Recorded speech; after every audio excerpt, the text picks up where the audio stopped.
Kita ke Purbaya Ya, nih Mas, dalam kurang lebih berapa mhm. bulan sudah memberikan statement terkait dengan bagaimana tata kelola kinerja dari Ditjen Bea dan Cukai dan juga perpajakan di Indonesia. November lalu bahkan sudah mengatakan akan merumahkan dan memecat mungkin ya kinerja yang tidak baik dari para aktor di sana. Sebenarnya menurut Anda ini hanya sekedar ancaman gertak sambal ataukah memang akan diimplementasikan oleh Purbaya? Ya, saya rasa ini bukan sekedar ancaman ya, Mas Yuda ya. Pertama memang target penerimaan negara kita ya, untuk Mhm. khususnya pajak itu besar sekali tahun depan dan shortfall yang terjadi kan dari realisasi tahun lalu besar ya, Mas ya. dua Mhm. ratus tujuh puluh satu triliun selisihnya itu Yap. ya dari target gitu. Nah, kemudian kalau dihitung lagi ya paling tidak hampir 23% ya tahun ini tuh target kenaikannya. Ini kalau cara-caranya hanya business as usual seperti tahun-tahun lalu nggak bisa gitu ya, sehingga kemudian harus dilakukan reform yang memang besar-besaran begitu. Nah, salah satunya mungkin langkah strategisnya adalah kelembagaannya dulu dibenahi begitu ya, Hmm. menempatkan orang-orang yang memang kredibel di situ begitu dan bahkan kan tidak ngambil dari luar ya, jadi Iya. sebetulnya hanya mereposisi saja begitu dan itu diharapkan nanti bisa memperbaiki kinerja. Ini salah satu upaya yang bisa dilakukan memang ya secara tata kelola begitu.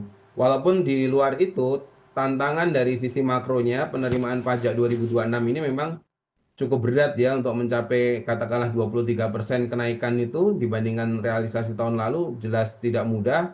Nah, makanya dari awal ya ini baru Januari sudah mencoba untuk berbenah dalam konteks tadi ya seperti di Direktorat Perpajakannya ya dan juga Bea Cukai begitu. Mhm. Mas Eko, kalau kita melihat kedua entitas ini memang bicara mengenai permasalahan sistemik ya. Salah satunya kalau kita melihat adanya kebocoran penerimaan negara akibat praktik manipulasi nilai impor atau undervaluation. Kemudian memang kalau kita melihat internal issue ini menjadi salah satu hal yang fundamental. Transformasi seperti apa yang dibutuhkan dalam waktu tingkat mengingat sepertinya membutuhkan sebuah kinerja dan tangan besi ya untuk menegakkan regulasi yang tepat di sini. Bagaimana Anda melihatnya?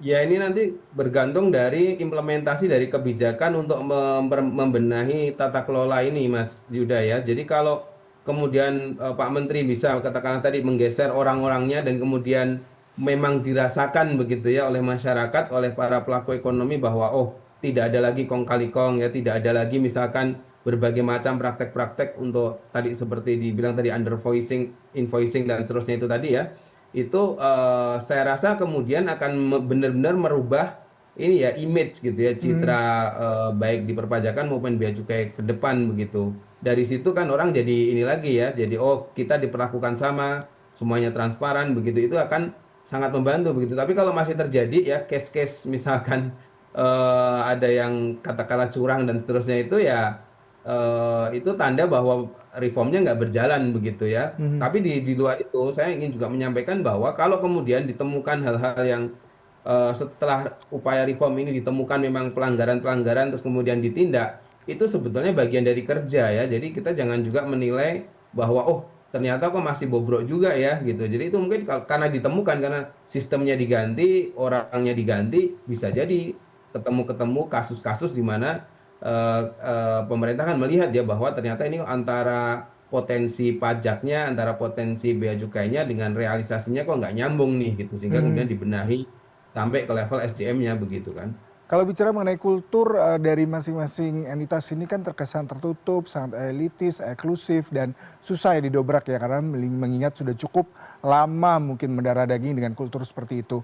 Purbaya sepertinya harus membedah kerutan ini dengan lebih seksama, terutama kalau kita melihat transaksional relasi antara pelaku usaha dan juga oknum-oknum di dalam dua entitas ini. Bagaimana Anda melihat seperti apa yang harus dilakukan untuk menempatkan the right man in the right place supaya kultur ini bisa segera dibedah?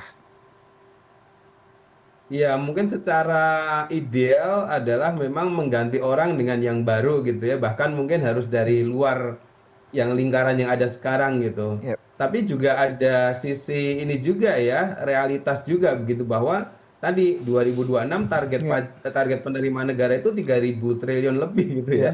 Kalau nunggu ya dilatih, di ini kan orang-orang yang baru, itu akan lama sekali ya sehingga paling tidak begitu ya, ada reposisi di situ, terus kemudian juga saya yakin juga sudah tracing dulu ya, track record bagi para pejabat-pejabat yang baru yang mau ditempatkan ini begitu. Dan Hmm, yang ketiga nanti bisa dilihat nih secara real dari outputnya Mas Yuda ya. ya.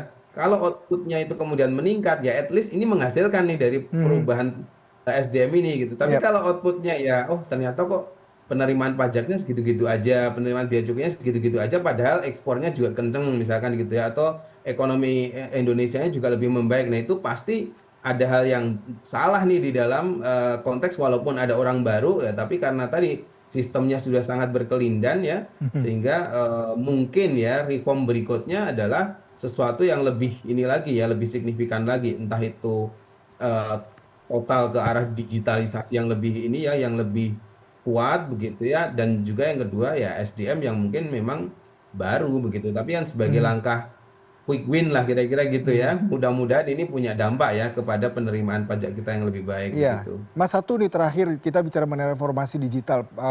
Purbaya juga mengatakan akan melakukan teknologi ini AI misalkan untuk mengontrol dan melakukan identifikasi seandainya ada under voicing, tapi invoicing. Tapi di sisi lain resistensi mungkin secara internal terkait dengan transformasi teknologi juga tidak mudah ya di dalam kultur yang sudah begitu kompleks seperti ini. Bagaimana sebenarnya teknologi ini bisa inline dengan aktor di dalamnya sudah berkelindan seperti itu dan juga supervisinya, Mas? Ya, benar. Teknologi itu bisa membantu ya. Dan kalau kemudian misalkan tim yang apa itu ya mendesain teknologi itu juga memang orang-orang yang sangat kredibel, itu akan lebih hebat lagi gitu Mas Yuda Hmm, ya. Karena benar-benar mereka hanya bekerja sesuai tupoksinya ya, sesuai yang mhm. diperintahkan oleh pimpinannya seperti apa ya, oleh menterinya seperti apa begitu. Nah, tentu ini akan sangat membantu begitu, dan kita tahu bahwa ya AI perkembangannya sangat cepat ya, dan aspek berikutnya adalah sebetulnya kembali lagi ya SDM-nya begitu tadi ya, ketika mungkin teknologinya ada ini menggunakan AI yang canggih juga begitu ya, terus kemudian SDM yang ditempatkan baru. Nah ini sebetulnya kombinasi yang menurut saya sih cukup strategis ya, cukup memberi harapan lah begitu untuk memperbaiki situasi ruwetnya ya perpajakan dan bea cukai katakanlah saat ini begitu. Ya, Mas Eko, terima kasih. Semoga ruwetnya ini bisa segera terselesaikan dengan tadi adanya transformasi digital, right man in the right place, dan juga supervisi yang tepat dari pemerintah dan transformasi memang diperlukan untuk meningkatkan kinerja kedua entitas ini. Terima kasih untuk perbincangannya pada siang hari ini, Mas. Salam sehat selalu, Mas Eko. Ya.